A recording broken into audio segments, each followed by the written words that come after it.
On parle souvent de voitures abordables comme si elles faisaient forcément des compromis partout. Plastique triste, design banal, sensation de voiture par défaut. Et pourtant, quand on découvre la Dacia Sandero 2026, on comprend très vite que quelque chose a changé. Honnêtement, personne ne s'attendait à ça. Cette voiture ne donne plus du tout l'impression d'être bon marché, et c'est précisément ce qui surprend dès les premières secondes. De l'extérieur déjà, on a presque envie de vérifier le logo sur la calandre pour être sûr que c'est bien une Dacia. Les lignes sont modernes, tendues, avec une vraie personnalité. La voiture a une présence sur la route qu'on ne voyait pas avant.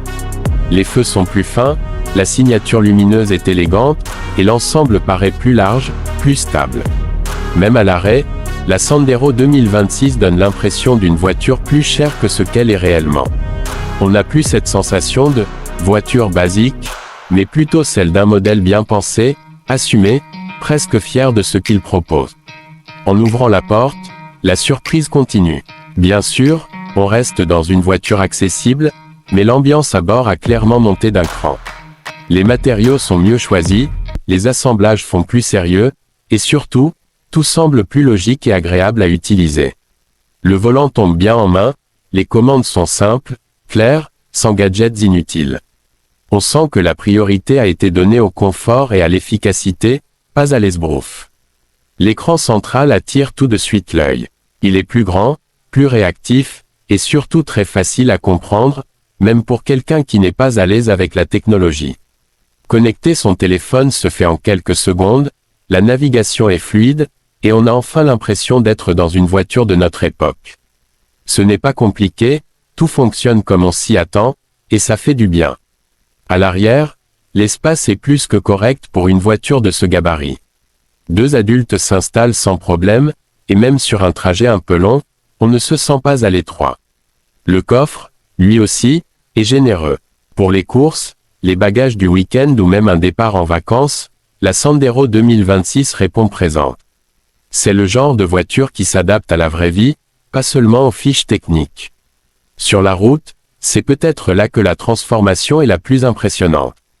On s'attend à quelque chose de correct, sans plus, et finalement, on se retrouve avec une voiture agréable à conduire.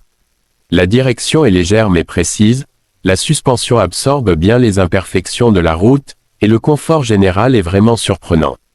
En ville, elle est maniable, facile à garer, et très douce à utiliser au quotidien. Sur route, elle se montre stable, rassurante, et suffisamment dynamique pour dépasser sans stress. Côté moteur, Dacia a fait des choix intelligents. Pas de promesses irréalistes, mais des moteurs fiables, économiques et adaptés à un usage réel. La consommation reste raisonnable, ce qui est un vrai point fort à l'heure où le prix du carburant préoccupe tout le monde. Et surtout, la voiture donne l'impression de travailler avec vous, pas contre vous. Tout est fluide, cohérent, sans à-coups inutiles. Ce qui frappe le plus, au final, c'est ce sentiment de maturité. La Sandero 2026 ne cherche plus à se faire pardonner d'être abordable.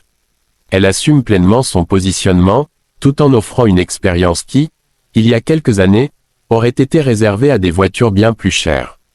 On n'a plus l'impression de faire un choix, par défaut, mais un choix malin. Et c'est sans doute là que Dacia réussit son coup. Cette Sandero n'est pas juste une voiture pas chère. C'est une voiture intelligente, moderne, agréable, qui respecte le budget sans donner l'impression de se sacrifier. Pour beaucoup de conducteurs, elle fera exactement ce qu'on attend d'une voiture aujourd'hui, démarrer tous les matins sans souci, être confortable, pratique, économique, et même plaisante à conduire. En fin de compte, la Dacia Sandero 2026 prouve une chose très simple mais très forte, abordable ne veut plus dire bas de gamme. Et honnêtement, une voiture comme celle-ci, à ce niveau de prix, personne ne s'y attendait.